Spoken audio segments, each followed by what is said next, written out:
দ্বিতীয় শ্রেণীর প্রিয় শিক্ষার্থী সালদার স্যার ইউটিউব চ্যানেল থেকে তোমাদের সবাইকে স্বাগতম। আজকে তোমাদের জন্য আরও একটি নতুন ভিডিও নিয়ে এসেছি। প্রশ্ন সেট 6, রায় ও মার্টিন প্রশ্ন বিচিত্রার গণিত মডেল প্রশ্ন সেট নম্বর 6, দ্বিতীয় পর্যায়ক্রমিক মূল্যায়ন। আর তৃতীয় পর্যায়ক্রমিক মূল্যায়ন এটা টাকি গভর্নমেন্ট হাই স্কুলের প্রশ্ন। আর এই প্রশ্নটি হাওড়া জেলা স্কুলের প্রশ্ন কিন্তু এসেছে। 50 মার্কের এই স্কুলের প্রশ্নটি আমি বিশ্লেষণ সহ সম্পূর্ণ সমাধান দেখাবো তোমাদের এই ভিডিওতে।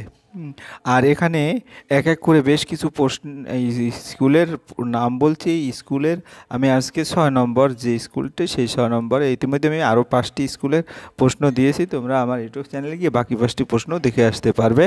আর টোটালি 12টি প্রশ্ন আমি দেবো। 6 নম্বর প্রশ্ন আরও বাকি 6টি প্রশ্ন থাকবে। কাজে তোমরা যারা এখনও আমার চ্যানেলটিকে সাবস্ক্রাইব করোনি তারা এখনই চ্যানেলটিকে সাবস্ক্রাইব করে বেল আইকনটি প্রেস করে দাও। আর এখানে দেখতে পাচ্ছ প্রশ্ন যেটা আসে টাকি গভর্নমেন্ট স্কুল, এক এক করে এখানে টোটালি 22 নম্বর পর্যন্ত প্রশ্ন আছে। আমি এই 22টি প্রশ্নই তোমাদের সমাধান করে দেখাবো। দেখ, সরাসরি চলে যাচ্ছি 1 নম্বর প্রশ্ন। লিপ ইয়ার বছরে ফেব্রুয়ারি মাস কত দিন হয়? 29 দিন। ক নম্বর। এরপর খ নম্বর হচ্ছে ড্যাশ দিন হয় 1 বছর 365 দিনে। 10 টাকায় কতটি আধুলি? 1 টাকায় 2টি আধুলি, তাই 10 টাকায় 20টি আধুলি। ঘড়িতে ড্যাশ কাটা সবচেয়ে ছোট, ঘন্টার কাটা সবচেয়ে ছোট। এরপর 2 নম্বরের প্রশ্ন, 3 মাস সমান 1 মাসে 30 দিন হলে 3 মাস মানে 30 গুণ 3। 30 গুণ 3 মানে 90, 3 3 90 দিন, তাহলে উত্তর হবে 90 দিন। একটা আধুলি সমান 50 পয়সা, একটা আধুলি হচ্ছে 50 পয়সা। তারপর টাকাকে পয়সা করতে গেলে 100 দিয়ে গুণ করতে হয়।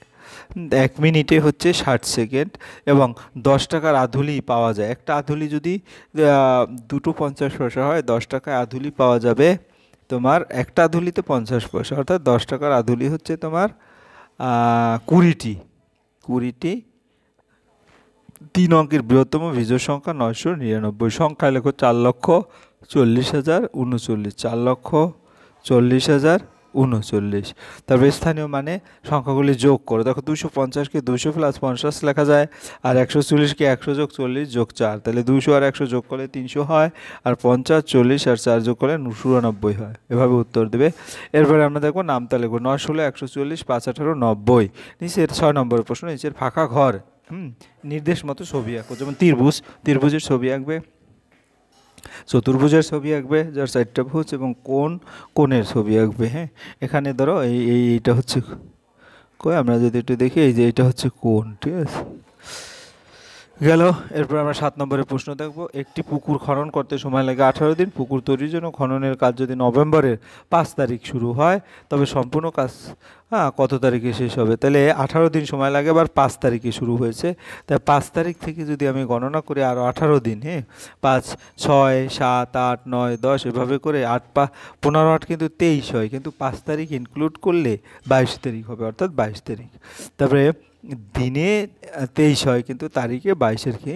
2024 সালের 23শে জানুয়ারি যদি সোমবার হয়, 23শে জানুয়ারি যদি সোমবার হয়, ঠিক আছে, তাহলে 23শে জানুয়ারি 2024 সাল লিপ ইয়ার সাল 366 দিনে বছর। 366 দিনে যে বছর হয়, সেখানে দেখা গেছে যেমন 2024 সালের জানুয়ারি যদি তোমার সোমবার হয়, তাহলে 2 দিন পিছিয়ে যাবে, অর্থাৎ মঙ্গল বুধবার হবে। 23শে জানুয়ারি বুধবার। কিভাবে?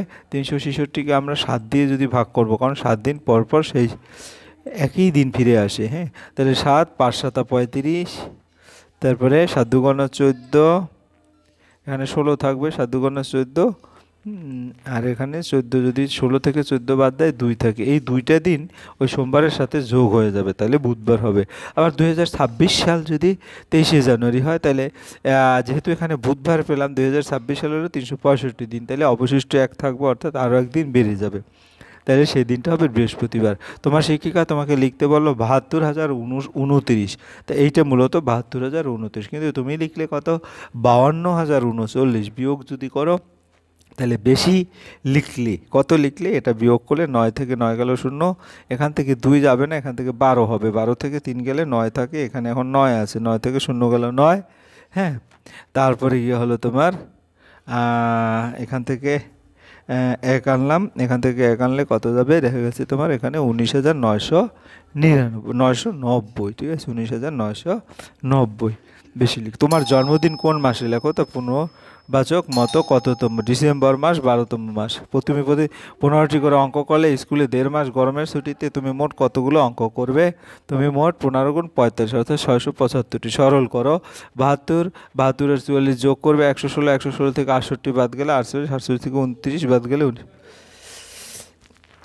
তারপরে এটাও তুমি যদি সরল করো, 72, 72 থেকে এই বয় কিছুক্ষণ পরেই করবো না, 72 থেকে 17 এটা ক্যালকুলেশন করলে তোমার উত্তর আসবে গেলে 75। 208, এটাও একটা সরলটা তোমরা প্রথমে ফার্স্ট ব্র্যাকেটের কাজ করবে, তারপরে 15 আসবে, এখান থেকে ক্যালকুলেশন করলে তোমার দেখা যাচ্ছে আসবে হলো 137। এরপরে 13 নম্বরের প্রশ্ন, 153 টাকা 57 পয়সা, এভাবে যোগ করবে। যোগ করলে দেখা গেছে তোমার আসবে হলো 338 টাকা 87 পয়সা। আর এটা 604 টাকা 85 পয়সা। সেই একইভাবে বিয়োগ করলে তোমার এখানে 75 পয়সা 206 টাকা আসবে। এরপরে গুণ করলে 2,068 টাকা 75 পয়সা। এরকম করে ভাগ করলে 2 টাকা 75 পয়সা এবং 261 মাসে কত? 21 বছর 9 মাস। রাত্রি 10:15টাকে 24 ঘন্টায় লিখলে 22টা 15 মিনিট। এবং নরেনবাবুর বাৎসরিক সঞ্চয় 10,908 টাকা। নরেনবাবুর মাসিক সঞ্চয় কত? 10,908 টাকা। তোমরা 12 দিয়ে ভাগ করলে 909 টাকা হয়। এরপর তোমার দিদির বয়স কত? 18 বছর, 10 বছর বড় তোমার দিদি। তাই আমার বয়স হবে 8 বছর, দিদির বয়স 18 থেকে আবার মায়ের বয়স 25 বছর বেশি, তাইলে সেখান থেকে কত আসবে? 43 বছর। এবং বাবার বয়স হবে তোমার 48 বছর। এক ব্যক্তির মাসিক আয় 9,000 টাকা। তিনি মাসিক সংসার খরচ বাবদ খরচ করে 4,000 টাকা, 1,800 টাকা খরচ করে ছেলে মেয়েদের পড়াশোনা বাবদ ইলেকট্রিক বিল 300 টাকা। টোটাল হয় মোট 6,100 টাকা। তাহলে মোট খরচ 6,100 এবং মাসিক আয় ছিল 9,000। তাহলে বাকি থাকলো 2900 টাকার আবার অর্ধেক হবে 1,450 টাকা। এই ছিল তোমাদের সামগ্রিক প্রশ্নটি। আশা করি মনোযোগ সহকারে তোমরা দেখলে প্রশ্নগুলি ক্লিয়ার বুঝতে পারবে। হ্যাঁ, ভিডিওটি দেখার জন্য অসংখ্য ধন্যবাদ। ভিডিওটি ভালো লাগলে লাইক, কমেন্ট, শেয়ার করতে ভুলবে না। আজ এই পর্যন্তই। ধন্যবাদ সবাইকে।